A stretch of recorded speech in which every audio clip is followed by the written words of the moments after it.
Hello Blazers, welcome to episode 35 of UAB Green and Told, original air date Monday, December 21st, 2020.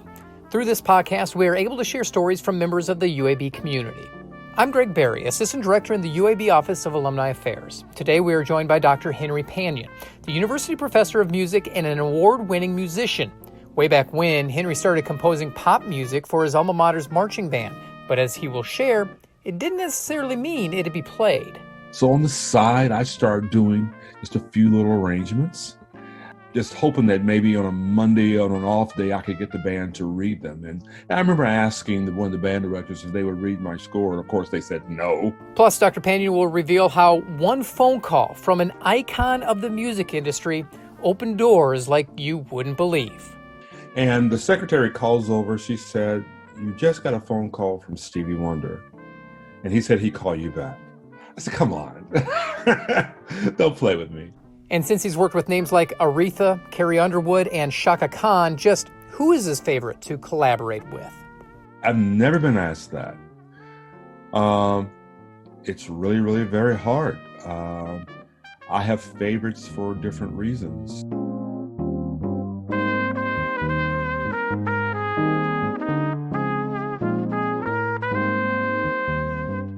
Dr. Henry Panion is a legend. He's worked with artists in all genres, names like Aretha Franklin, the Blind Boys of Alabama, Chet Atkins, and Stevie Wonder. Henry's experiences have taken him around the world, but his start was here in Birmingham, as a kid being introduced to music. I was introduced to music early on, as most young people are, or a lot of young people are. And it was a kind of thing where I was taking piano lessons and also in band. I had a really good band director, and that kind of set me on my path. I've always loved music, but really it wasn't until then that I began to really love music. So when you were in middle school, going into high school, who were your influences? Who did you like listening to? I think that my tastes were and are very eclectic. So being in band, I just loved a lot of horns and percussion. So, and I was really big into groups like Earth, Wind and Fire by the time I got, to know who they was in the early 70s. But, and that has been a big influence of mine. But then I'd also like listening to soundtracks like The Wizard of Oz or the Sound of Music, and I like to joke around and say that, I'd be hanging with my buddies listening to one thing and come in the house with my sister listening to something else, I would never let them know I'm listening to the Sound of Music at that age, But no, just really loved a lot of music, and I always have. So I think that's kind of been my key, I guess as it were. You started out with piano, but a lot of people in band, especially when they're younger, kind of develop a different instrument. They go either from piano to percussion, piano to horns. What did you wind up playing? Yeah, my primary instrument is trombone. So I actually was given a trombone early. And in fact, I was kind of the band's mascot. I had a little uniform with a trombone. I couldn't play even in kindergarten, and I would ride on the back of the car in the parade behind the band, actually, as a band mascot, as it were, or something. But it wasn't really until high school that I began to develop, let's just say, a skill set to be able to play band and up to play trombone. And but then being heavily influenced by things I heard, like the group Chicago, their horn section, Earth, Wind and Fire, their horn section, Tower Power, their horn section, marching bands, big horn sections, drum corps, and just really influenced by jazz horn, big band jazz sounds with horns, So everything really was about horns. And I really thought I wanted to be a band director, to tell you the truth, at that point, because I had such a great band director in middle school and high school. So that really made the difference for me. You start out with piano, you play trombone. Through high school, were those the only two instruments that you dabbled in? In high school, for sure. But by the time I got to college, I took lessons on a number of different instruments. Okay. some that were required, and some just because I really wanted to develop a proficiency, if you can call it that, on those instruments. Really, just kind of to know how the mechanics of how they worked. So I took private lessons on flute in college so that I could even do juries and bassoon. I remember taking private lessons on bassoon, and then took piano throughout, and just kind of to learn those instruments. And then even there are other classes where you're introduced to a bunch of different instruments, kind of in an abbreviated fashion, just kind of to really learn them. And these are called methods classes. And I've always just been a sponge like that. And that really has made the difference really in what I do as an arranger or a conductor, composer.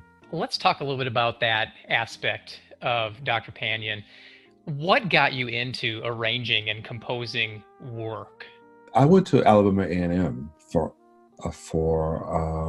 undergrad, and that's a show band. And so typically, with show bands, it's all about what's on the charts. People don't care what the football score is, as long as that band is sharp at halftime. It's a whole different experience. And I hadn't had that until going to college. But every show typically was featured with young, top 40, what's on the charts, new arrangements every week that the band had to learn. So my job as a music major was to copy the parts. So on Mondays, we would get together and copy the parts. Okay. Tuesday, the new music was passed out to the band. And as I'm copying the parts by hand, not by computer, by hand, I'm thinking that, boy, I might can try this. So on the side, I started doing just a few little arrangements, just hoping that maybe on a Monday, on an off day, I could get the band to read them. And I remember asking one of the band directors if they would read my score. And of course, they said no. And I was drum major. But then the next year, the senior band director, and there were three, the senior band director left to complete his doctorate. And I had an opportunity on an off day, on a Monday, to let the band just play my arrangements. Of course, I begged the band directors about this time. They played them. It was such a hit. And what it was, I had done this arrangement of Earth, Wind, and Fire's In the Stone. They played it, but then they programmed it the next year. Wow. So, and then I was head drum major. And to be at the Classic, the Magic City Classic, as head drum major, stadium filled, and you were out there conducting your arrangement of Earth, Wind, and Fire's In the Stone, I thought I had died and gone to heaven. And as a result of that, I said, I had done band, and I said, I want to go to graduate school for arranging and composition. You mentioned in middle school, high school, you kind of want to be a band director at the time. That kind of segued and changed. When did you really have a definitive idea of what you wanted to do when you grew up? My last year of college, I recognized two things. I recognized that the band directors and the football coaches never left campus. They were always there. And my other professors, I never saw them, except for class. So I recognized that as much as I loved and appreciated having a quality band director, which is so necessary, I couldn't see myself continue to do that for 20, 30 more years at that level. How old were you when you first really conducted? My first break, let's just call it that, really came when I had an opportunity to conduct at a national church conference. Okay. In the summer convention, they would bring a big musical star to appear with the orchestra and the choir and the musicians there. So one year, the group that was invited was a group called the Winans, and they were huge. And they were huge then and just coming on the scene. So my job then was to take one of their hits, so 2 or 3 of their hits, and rewrite their hits for them to appear with the orchestra. It almost didn't happen because they didn't make rehearsal. They didn't want to perform with us, and mess them up with that large of an audience. But they acquiesced and did it, and it was such an amazing hit. Crowd went crazy. The arrangements they loved. The orchestra was on choir. And they basically said two things. We love the work. If we ever get a chance to work together again, we'd love to work with you. Okay. 2 months later, they get a phone call from Quincy Jones. Quincy Jones signs them to a record label, his record label. Mm-hmm. I get the phone call to arrange that record, and the album wins 2 Grammys. Wow. So that kind of propelled me into having opportunities on both ends to conduct classically, to conduct pop music. And again, it all goes back to the fact that as a young musician, I sincerely loved all genres of music. That led to the list of artists that I have had a chance to work with. And of course, the 28-year association I've had as Stevie Wonder's conductor and arranger. So I think another key moment was when the Alabama Symphony folded here in the mid-90s. And I was asked to conduct the temporary orchestra. So we did about 10 performances a year here. But the key to being able to conduct with Stevie all over the world, and some of the most important orchestras in the world, from the Royal Philharmonic in London to the Tokyo Philharmonic in Tokyo, of course, Gutenberg Symphony, Orchestre Paris. I mean, just places where I looked at some of these orchestras and they were just like the epitome of orchestral classical music. So Stevie Wonder is one of the biggest names of all time in music. How do you get in touch with him to be his guy? I know, isn't that crazy? That's a question I get all the time. I was in my studio at UAB, and the secretary calls over. She said, "You just got a phone call from Stevie Wonder, and he said he'd call you back." I said, "Come on, don't play with me." And true enough, later on that day, he did call, and he said, I have a few numbers I'd like you to arrange. And I don't know whether it was Quincy Jones or somebody else who had told him about me by this point. He sends them out on CD. And I said, "Well, what do you want, Mr. Wonder? What do you want?" He said, "Just write them, do an orchestral arrangement, and when you're finished, I'll call you, and we'll rehearse, whatever." About a month later, he said, "So how's it going?" And I said, "It's going great." He said, "Can you be out here in a week?" I said, "A week?" He said, "Yeah, I want to rehearse the numbers." We were frantically, and they were not just numbers, there were 14 numbers I had to write. So I go out there thinking that, okay, he's either going to like these and say, "Thank you very much," and I'll have a memento or something to tell my grandkids. Or he's going to say, "Thank you very much," put me on a plane and send me back to Birmingham. So I get out there, and so I go into the rehearsal room, and we're rehearsing, and I'm asking, "Well, who's conducting?" And he said, "No, you conduct your pieces." They didn't know I was a conductor, but come to find out that Paul Reiser was there, and they asked me to conduct his things. I go, "Where's he?" And they pointed him out. I said, "Oh my God, Paul Reiser's over there. Stevie through the glass, all these LA musicians." So I go in to sit down with Stevie at the rehearsal, playing along, and he's playing along with it, and the band's on the other side of the glass. And he said, "Really like that. Stevie's going to come by your hotel room later tonight." I said, "Okay." So true enough, by the time I get back to my hotel room, I go in, and there's a whole setup of keyboards and computers. And about 2 a.m., Stevie shows. He said, "I got some other stuff I want you to listen to. I want you to think about arranging this." So we're sitting there. I called my wife. I said, "You won't believe this." Stevie Wonder's in my little hotel room. His bodyguard's sitting on the other double bed, and he's sitting on one double bed. We're sitting here. You won't believe this. So she said, no, I don't believe it. So I put him on the phone, talk to her. So we're sitting there talking. I'm trying to sort music. I said, I have a plane to catch by 8 o'clock in the morning. He said, oh, don't worry. We'll take you to the airport. He said, let me ask you. He said, I have this little tour that's coming up. Would you like to go and conduct?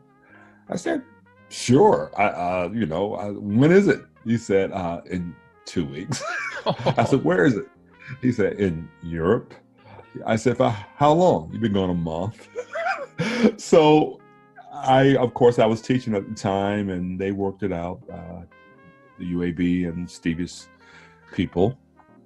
And I go to Europe now thinking that would be truly now my opportunity to kind of have some really nice stories and maybe photos to tell my folks, family and friends. And that was supposed to be a 3-year tour. And that has turned into now 28 years, I think it is. That's just incredible. I mean, 3 decades with one of the icons of the industry. You obviously developed a friendship. What's he like away from music, behind the scenes, so that nobody can see? He is really an amazing individual, and in all sincerity, I think that having someone like Stevie early on to work with any star, as it were, and I think one of the things that should not be overlooked, that I should say, we gave Stevie an honorary doctorate at UAB. I was going to ask about that because, if I'm not mistaken, you were very instrumental in him receiving that. Oh, yeah, for sure. Yeah. I worked on Stevie for a year I to try to get him to come and do it, to come and do a concert and receive the honorary doctorate, and someone like Stevie gets, I don't know, hundreds of requests every week to do this and that. But I was with him every day. And so I'll never forget it. We were in Tel Aviv at dinner. And I said, Stevie, I've been asking you about coming to UAB to get this honorary doctorate and do a concert. And he said, all right, Henry, I'll do it. And fortunately, all the makers, shakers and makers and his team were around the table. And I pointed to him. I said, you see, he just said it. So we got on it. I called UAB, and UAB got on it. And we came here, did a concert. He spoke at the commencement. We did a benefit concert. And we have a scholarship in his name that's endowed in Stevie's name.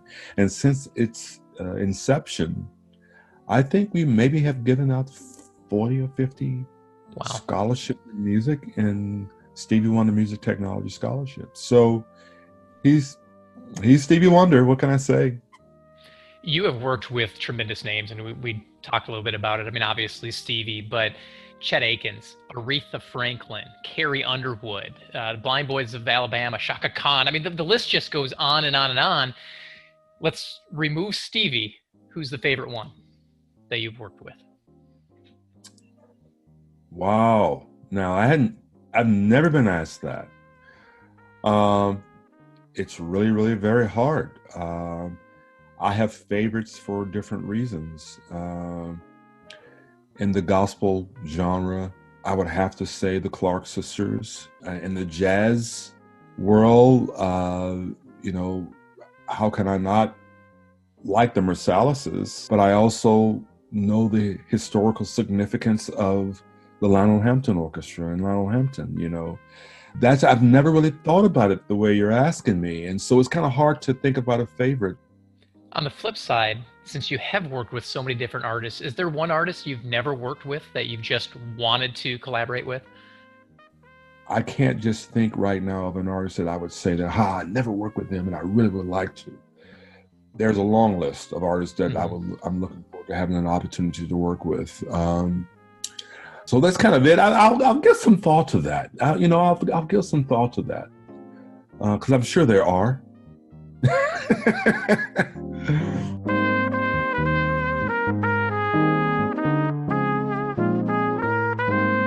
That's Dr. Henry Panion. Dr. Panion is the University Professor of Music at UAB and Director of Music Technology. He has won Grammys, is a member of the Alabama Jazz Hall of Fame, and a highly respected musician. In December 2020, Dr. Panion was named Artistic Director of the opening and closing ceremonies of the 2022 World Games in Birmingham. With his roots in Birmingham and a longtime member of the UAB community, Dr. Panion has a great idea of what it means to be a Blazer.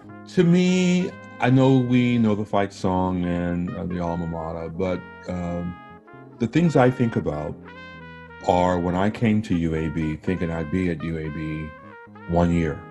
At that time, we had a very, very small music program. And I'll never forget, at that time, Scotty McCallum was president. And Scotty said to me, Henry, if you stick around, we will really build a program. And at that time, we had 1 or 2 ensembles. And to see where we are now, to go from where we were with no places to perform, to now have 5 concert halls that our musicians can perform in, to have 3 or 4 full-time faculty and 1 or 2 part-time, to now have 21 or so full-time, about 40 adjunct faculty, many of those faculty members being in the symphony, to have award-winning faculty who are colleagues of mine. And for me to see that happen in my career, because I've been at UAB since graduate school, and to see that growth, and there is a word, and that word is entrepreneurial. And that word, when I think about a Blazer, I think about a can-do attitude. You can listen in on the UAB Green and Told podcast wherever you are. It's easy. Just subscribe to it on Spotify and iTunes or visit alumni.uab.edu/greenandtold. When you listen, leave us a review. We'd love to know how we're doing. Have an idea for a potential guest? Email me at greenandtold@uab.edu. Finally, be sure to follow us on Facebook, Instagram, and Twitter. Just search for @UAB Alumni. Thanks for listening, and until next time, go Blazers.